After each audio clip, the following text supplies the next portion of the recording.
Hello friends, welcome back to my channel Debrina লাজদি ব্লগে তোমাদের অনেক অনেক স্বাগত জানাই। দিনটা ছিল কত তারিখ আমার এক্স্যাক্টলি মনে নেই, কারণ অনেক দিন পার হয়ে গেছে। তারপরে আমি ভিডিওটা আজকে এডিট করতে বসেছি। তবে আমাদের বাড়িতে যে অনুষ্ঠানটা তোমরা দেখতে পাচ্ছ সেটা ছিল আইবুড়ো ভাতের। সকাল থেকে তার জন্য আয়োজন করা হচ্ছিল। সকালের ব্রেকফাস্ট থেকে দুপুরের লাঞ্চ অবধি সব কিছুরই আয়োজন ছিল। সকালে লুচি আর সাদা আলুর তরকারি ছিল ব্রেকফাস্টে, আর সকালের ব্রেকফাস্ট শেষ হতে না হতেই দুপুরের লাঞ্চের সব আয়োজন হয়ে যাচ্ছিল। আজকের দুপুরের মেনুতে ছিল ঝুরঝুরে সাদা ভাত, মাছের মাথা দিয়ে ডাল, আলু ভাজা, 5 রকমের আরও অন্যান্য ভাজা ছিল, যার আইবুড়ো ভাত হচ্ছে তার জন্যে। এই 5 রকম ভাজার মধ্যে ছিল পটল ভাজা, ভেন্ডি ভাজা, বরবটি ভাজা আর উচ্ছে ভাজা। আর তোমাদের প্রথমেই বললাম যে ঝুরি ঝুরি আলু ভাজা ছিল।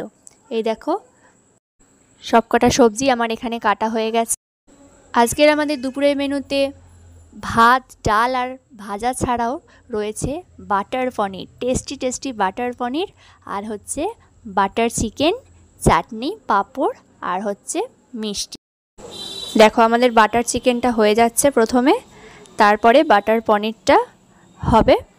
কারণ বাটার পনিরটা পরে করা হচ্ছে, তার কারণ পনির যেটাকে দোকান থেকে কিনে আনা হয়েছিল সেটা খারাপ হয়ে গেছে। যাই হোক, রান্নাবান্না হয়ে গেছে। এবার আইবুড়ো ভাত দেওয়া হচ্ছে। আজকের আইবুড়ো ভাতটা আমার সেজো ননদিনের। দাঁড়াও, তোমাদের আজকের রান্নাগুলো একটা একটা করে দেখিয়ে দিচ্ছি। আমাদের বাড়িতে আজকে সবারই নিমন্ত্রণ, বাড়ির প্রত্যেকটি সদস্যেরই আজকের আমাদের বাড়িতে নিমন্ত্রণ রয়েছে। তবে খাওয়া দাওয়া সবারই প্রায় কমপ্লিট। এবার আমরাই খেতে বসবো সবার শেষে। আজকের আমাদের খেতে খেতে 4টে প্রায় বেজে গেছে। 4টের সময় আমরা আজকে খেতে বসেছি। তোমরা সকলেই জানো যে বাড়িতে একটা অনুষ্ঠান থাকলে খেতে প্রায় দেরি হয়ই, প্রত্যেকটা বাড়িতেই হয়। আর যদি বাড়িতে একটা বাচ্চা থাকে তাহলে তো কোনো কথাই নেই। যাই হোক, আজকের মিনি ব্লগটা তোমাদের কেমন লাগলো অবশ্যই জানিও, আর ভালো লাগলে লাইক, কমেন্ট, শেয়ার করে দিও।